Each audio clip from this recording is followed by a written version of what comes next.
Alors, Et comme il n'est puis, plus là, voilà, passez par à autre rapport au chose. thème, euh, vous avez donné pour terme le mariage, je crois bien, n'est-ce pas? Comment Oui. entrer dans le mariage? Vous êtes marié? Non, non. Donc, c'est la question, en fait, que je voulais poser après, ou du moins que je vais poser maintenant, puisque l'autre n'est plus sur le panel. Donc, selon vous, comment est-ce qu'on peut entrer dans le mariage? Déjà, le mariage est une Selon institution divine. selon la parole de Dieu, oui. Donc, pour entrer dans le mariage, il faut être aligné avec la volonté de Dieu. Parce que le mariage découle de la grâce de Dieu. D'accord. Donc, si vous voulez trouver grâce aux yeux de Dieu, vous devez être en harmonie avec ses commandements et ses principes. Matthieu 6, verset 33, cherchez premièrement le royaume et la justice de Dieu et toutes ces choses vous seront données par-dessus tout. Donc, en mettant Dieu au centre de votre vie, vous préparez votre cœur à recevoir la grâce du mariage. Parce que le mariage est une bénédiction que Dieu donne à ses enfants. Et dans la deuxième des choses, pour entrer dans la grâce du mariage, il faut marcher selon l'esprit. Donc l'esprit, c'est Galates 5, versets 22 à 23. L'amour, la joie, la paix, la patience, la bonté, la bienveillance, la fidélité, la douceur, la maîtrise de soi. Mhm. Ces qualités sont essentielles pour un mariage solide et durable. Dieu ne va pas nous donner ce que nous voulons. Dieu va nous donner ce que nous avons. Je réitère, Dieu ne va pas nous donner ce que nous voulons. Dieu va nous donner ce que nous avons. Il est écrit dans la Bible, on donnera à celui qui a. C'est quand tu as la chose que le Seigneur te donne. Donc ici, dans ce cas de figure, quand vous parlez de quand tu as la chose, c'est-à-dire, moi par exemple, je suis une femme, donc c'est quand j'ai un homme dans ma vie que Dieu me donne le mariage, c'est ça? Non, quand tu as les fruits de l'esprit, Ah d'accord. voilà, quand tu commences à manifester les qualités divines qui sont essentielles pour un mariage solide et durable qui reflète la volonté parfaite de Dieu, là le Seigneur te donne. Parce que quand tu manifestes les fruits de l'esprit, c'est le signe de la maturité. Parce que le mariage demande une maturité. Et le Seigneur dit dans la parabole des talents, bon et fidèle serviteur, tu as été fidèle en peu de choses, je te donne des grandes choses. Le mariage est une bénédiction, une très grande bénédiction qui demande des responsabilités. Et parfois, le mariage tarde à venir dans notre vie parce que on n'a pas encore la carrure pour porter cette bénédiction. Voilà. D'accord. Bon, en fait, vous avez parlé aussi du fait que quand le mariage, je sais pas si oui, quand le mariage vacille, vous êtes pour le fait que l'on se sépare.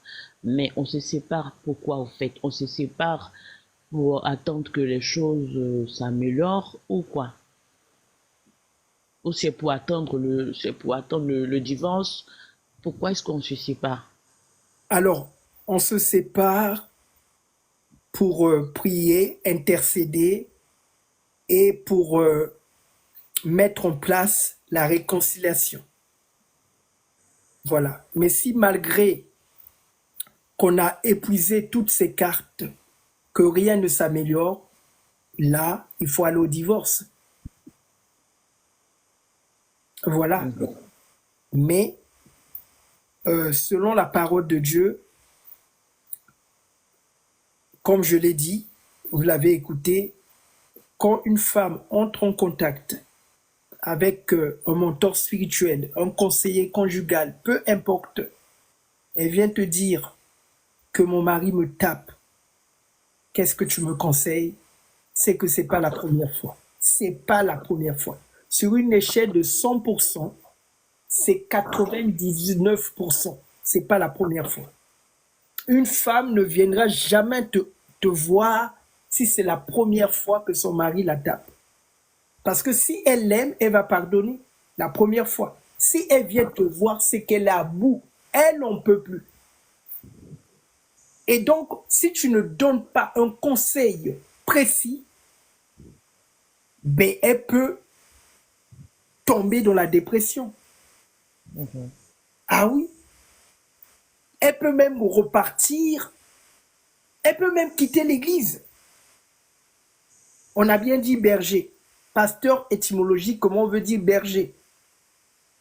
Donc, il protège les brebis du danger à venir. Mais aussi, il écarte les loups.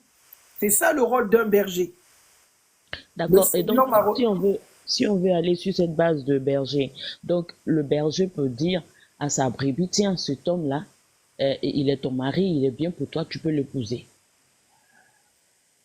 Oui, effectivement, je peux conseiller, mais je n'irai pas jusqu'à imposer son choix. Voilà, parce que imagine que tu viens dans une église, je connais déjà les membres de l'église. Si je vois un frère qui n'est pas régulier, qui n'est pas impliqué dans le service chrétien, ma sœur, je peux te dire que lui, non, je ne te le conseille pas. Par contre, lui, oui. Mais je n'irai pas jusqu'à imposer son choix. Ça à elle. Moi, je ne viendrai pas vivre dans ton mariage. D'accord. Parce que dans Mais les temps anciens, ça se passait comme ça, hein. Tu n'avais rien à dire. On choisissait ton mari, c'est ça. on fait ta femme, on te la donne. Que tu sois d'accord ou pas d'accord, tu vas boire le vin là. Vous vous débrouillez là-bas.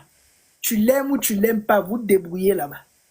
C'est papa qui a choisi, c'est maman qui a choisi. Tu vas faire quoi? Si tu refuses, malédiction. Oui, remonter dans les temps anciens. Quand papa choisissait, c'est parce qu'il avait assez de recul et l'expérience pour savoir ce qui est bon pour sa fille ou son fils.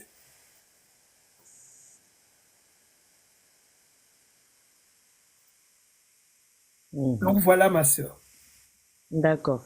Maintenant, quand c'est imposé comme ça, quand par exemple le berger impose à sa brebis, ah tiens, cet homme, il est bien pour toi, mais cette femme-là, je veux que tu l'épouses.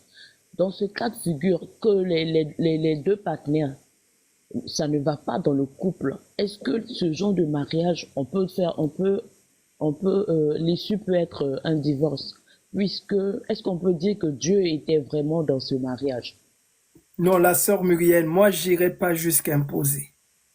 J'irai pas jusqu'à imposer. Je Non, vais... parce qu'on a vu, parce on voit des couples qui ont été imposés. On entend C'est des vrai, sœurs dire, non, c'est moi, vrai. on m'a dit, lui, c'est mon mari, et donc je dois l'épouser. Mais après, la sœur, elle se rend compte que c'est des problèmes qu'elle rencontre dans son foyer, des difficultés de tout genre.